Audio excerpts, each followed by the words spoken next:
Thank you very much for inviting me, Claire, and thank you everyone for coming today.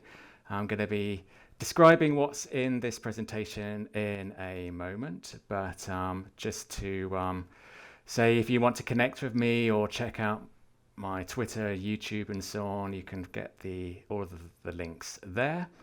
And I mentioned those videos that I've got up, so you can check out my YouTube channel to get those videos, like how to get captions and collaborate, how to use a virtual background, and so on. And everything that I'm talking through today is on this support website, and I already shared a link to these slides earlier.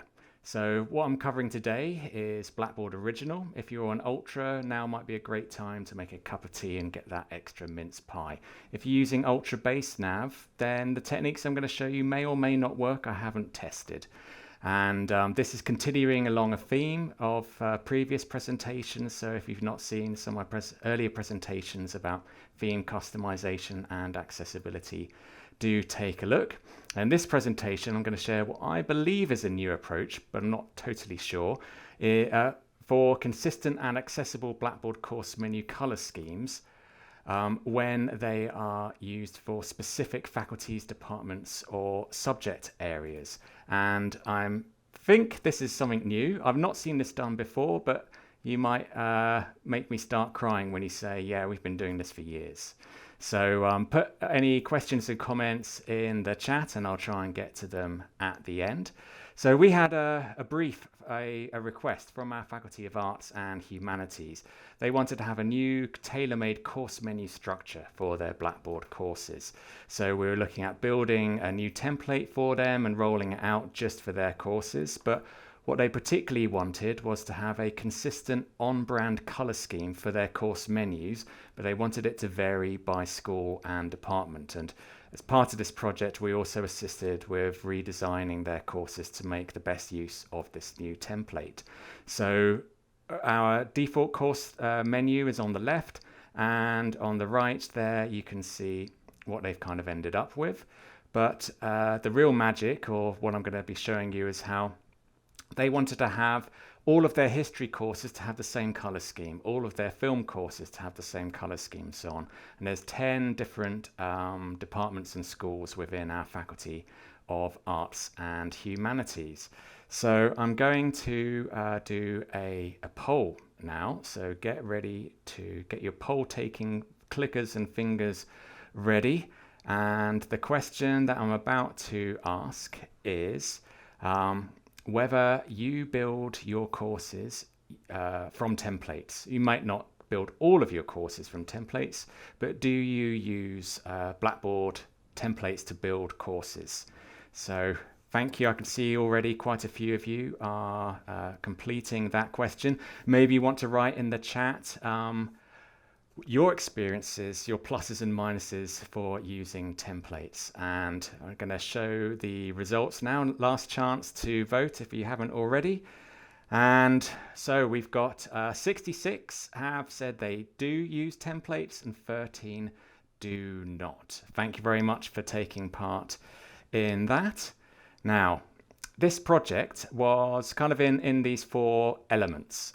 We were looking at the template implementation, which involved working with our colleagues in humanities to choose what kind of template they would like to have, and then going through the process of implementing that. So we're getting data, central data, separating out the courses that belonged to humanities, building those from templates. Other courses got the standard course menu, and so on. And my next question is, since most of you do use templates in one way or another, what technology do you use? Are you automating with SIS, the Student Integration System? Or maybe do you use the REST API? Or do you crank it out by hand? If you don't know, don't worry. Take another sip or a bite of a mince pie and we'll see what everyone else says. So almost half have completed the poll. So let's see if we get a few more votes. I'm about to close the poll. You've got your last chance in 3 seconds to vote. Let's see the responses. So 34, like us, using Blackboard SIS. 3 adventurous people are using the REST API, and 12 are doing it by hand. And maybe you want to write in the chat your lessons and experiences, or perhaps if you're using the REST API, are there any better, or are there any advantages for using that or disadvantages? Because that is kind of probably the future for this. So I'm going to close that poll now and continue. Thank you everyone for voting. And so we also had to change our rollover process for the arts and humanities courses just for them, so that when they tried to course copy, we showed them some different advice. You can't course copy. We want you to try and use this template properly from scratch and make a really good use of it. But we were also helping instructors to redesign their courses. So after a week or so, we were able to remove this and enable rollover in general, because we were updating some of the older courses to be in line with the template, so that when they did the rollover, it would work. And as I said, we're doing that course redesign, but what I'm going to be talking about today is the color schemes. And I'm going to cover a few different parts of that. I'm going to mention something about the pedagogy. And if we talk about color, we need to think about accessibility, and also how this is implemented using cascading style sheets and JSHack. A little bit of sharing some info about what we found when we looked at the data, and tell you what the feedback was. So we're going to, you might be thinking, Matt, what colors were you using? And we were using colors from our university brand, which I've been battling with over the last year or so, which you'll hear more about if you look at some of my previous presentations. So as I said, the idea was to have different departments and schools within the faculty would have their own color scheme. So this is an example. All film courses would have a consistent color scheme. All philosophy courses would have a consistent color scheme, and so on. So looking at the pedagogy, you might have heard of our Blackboard VLE Awards. We won a Catalyst Award for them this year, and they've been running for some time. And this is where students can vote for the courses that they believe are the best. And they are consistently rating, when they're asked why is this course good, they're consistently rating an organized and intuitive structure. And you could argue that having consistent color schemes is a part of that, making it intuitive. And there are a number of benefits to visual consistency. Can make it more intuitive, reduce cognitive load, which I'm sure we could all do with reducing in the current times. Makes it a bit more professional, and can overall create harmony. And there's lots more hidden in the full slide deck if you're interested in reading some more. Now, it was really interesting hearing from Steve that at Regents they developed a radar framework. I imagine almost every university did one. We came up with the Common Framework for Online Education. My colleagues Bobby and Helen in the Centre for Higher Education Practice launched that in May to help with post-April going forward in the summer term completely online as we were back then. Fred, I can't share that with you because it's locked away on a SharePoint site, but one of the elements within that framework was about connecting students to the campus, where they might not be coming online or coming onto the campus and only working online, finding ways to make them feel that they belonged to the university. And a tiny aspect of that, you could argue, is using our consistent color scheme on brand, making everything more congruent. But when we talk about color, we have to talk about accessibility. And I'm kind of hoping that most people will already know this, having because you should, and I'm kind of expecting that you will. So my next poll question is, do you understand how when we use color, we need to consider the contrast? So please, could you vote and let us know? It's not a problem if you don't. It's nothing shameful to say that you don't know, because in the full slide deck, I've got some information about that. So thank you very much for voting. I'm about to close the responses, or it's the last push for the no's. but let's take a look at how everyone voted. So 64 people said they do understand about the importance of color contrast, and 9 people don't yet know why it's important. So I'm closing that poll, and thank you very much for voting. So when we compare two colors, a background color and a text color, there is a formula which we can use to find out the contrast ratio of those two colors. Excuse me. And the higher the number that you get out of it, the better. And the idea being that when you use two colors together, at a minimum, when you're using text, they should have a 4.5 to 1 contrast ratio. And you can find out lots more in some of these presentations, and also just Googling it as well. And so because we had done a lot of work previously in understanding how to use our brand accessibly, that meant that when we were working with the faculty to choose the color schemes for their different course menus, for the different subject areas, for the different schools and faculties, that everything was at least AA, and in the main was at the AAA level of accessibility. So how are we deploying this? Well, it's using CSS and JSHack, because the actual template is the same across all of the faculty's modules. It's only the color schemes that they wanted to change. So one template, 10 color schemes. So instead of having 10 Blackboard templates, we're using one template and then using CSS files. So the benefit there is much reduced complexity and maintenance. And also, if we wanted, or if our customers, if the faculty wanted to change those color schemes, then changing the CSS file means the change is instant. Whereas if we change the template, only newly created courses would be affected. Now, the actual CSS, and I've got an example of this on my kind of support website. We're setting the subheader, the menu item text color, and the background, and also hiding the option for staff to be able to change their color schemes, just to avoid the frustration of trying to set a color scheme and then finding the CSS is overriding it. So that also included the subheaders, because I'm sure many of you on original are aware that the subheader color has to be fixed. And so if, like in these examples, you wanted to use different colors, this was our approach of getting around that, of using different CSS files. Now, how do we load these in, make use of this? It's using JSHack, which is a building block which is freely available. And if you've not used it before, I've got a good overview of how to work with it in a presentation I gave at TLC earlier this year. Now, the process is, first of all, we check the course ID. So this is an example of English courses, and or schools that belong to the English department. And as I'll share with you later on, we found that it's not quite so simple that it's all English courses. So we had some exceptions as well as courses we wanted to include.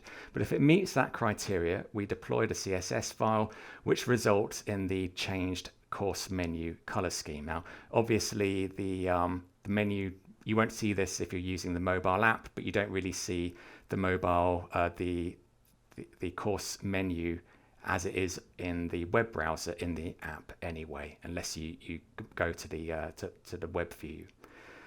Now, to go through that in a bit more detail, we're testing which course we need to apply this to using these advanced expressions. And there's only one box, or one line box for implementing these kind of selection criteria, which is not a lot when you've got all of this to enter in. There you can see exactly how it looks. And then if it meets that criteria, then we just say, just load this CSS file. So there's no fancy JavaScript or anything. We're just saying load a CSS file, which is attached in the JavaScript hack that we create using JSHack. And then that has the impact of changing the course menu. And we've got other uses that we've made of this technique, which if there's interest, I can cover again in future user group meetings. But for example, our HR department, they were doing a big line management training program. They wanted to have progress bars. And you probably know the mark reviewed and reviewed status buttons. They're quite plain. Keel shared a great way of setting this up yourselves. So we've got that in our main theme. But then HR also said, could you change this? Could you change the language? So by applying selection criteria just to their courses, we've changed the language of that review status feature. And I mentioned better Blackboard help. And just if you've not watched the presentation, it's to produce inline help, a kind of poor man's EasySoft, or EasySoft on the cheap, I kind of informally call it when I'm describing it. But as well as explaining features to people and linking them to our own support site, we've got buttons to help them set the right options when they copy their course, extra guidance, and a warning that their course is not available, and with a button, so that a big button to make it available. And why stop at course menus? Here's an example of a film course, which I particularly like because the instructor's following that best practice of doing a weekly roundup video introducing the week. And this week they're going to be watching Titanic together, which is a nice kind of a thing to do. But how about if we extend the color scheme beyond just the menu and start theming all of Blackboard so that the menu color scheme is congruent with the rest of the interface, which kind of, I know every time I talk about these things, people get excited like, oh, wouldn't it be nice if we could select different themes or have dark modes? And although I'm not particularly working on that, it's one step further along the way. So in summary, using JSHack, it's very quick, lots of potential. It's actually easier than you may think, but it's not supported for use in Ultra, at least not yet. Now, I mentioned about mapping those subject areas. So our Faculty of Humanities has 10 main departments within it. And you would think, well, an English course, that belongs to English, right? And a language course belongs to languages. But when we were working it through with our colleagues in humanities, it turned out to be not that simple. And I'm sure it's probably not that simple at your institution either. So my lessons there are, don't make assumptions about the data, which can apply to most areas, and also making sure that customers have time to check and verify before implementation, and that they've got time to do so and they understand what you're asking of them, which is all totally common sense, but doesn't always happen. Now, looking at the feedback that we got, we didn't get an awful amount of feedback or a great deal of feedback, but what we did was broadly positive. So there was remarkably little fuss. Some people complained to their directors of programs, and they were told, well, if you've got a good reason, then we can make an exception for you. But no one came up with a good reason. The union asked whether we had considered accessibility, which is why it was so important to have made those considerations beforehand rather than after. And, well, let me know, did that impress you at all?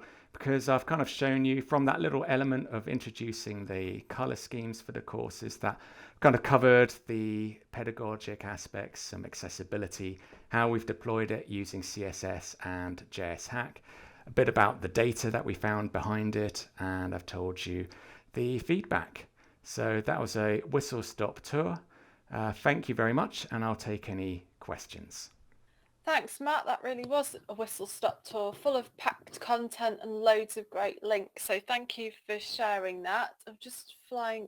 I'm sure I saw a hand go up, but I think a hand has quickly come back down again. I think that was an accidental hand. Has anybody got any questions for Matt? I think there was a comment about considerations for use in the mobile app. Yes, so in the mobile app, that there won't be really any change there because most of the Blackboard interfaces are kind of overrided in the mobile app. But if you are using a web browser on a mobile device, you do see these different colors. And if in the mobile app you go to a part of Blackboard which isn't supported natively by the app, then you get sent to the web view, so then it would appear there. So it's not exactly consistent on the mobile app.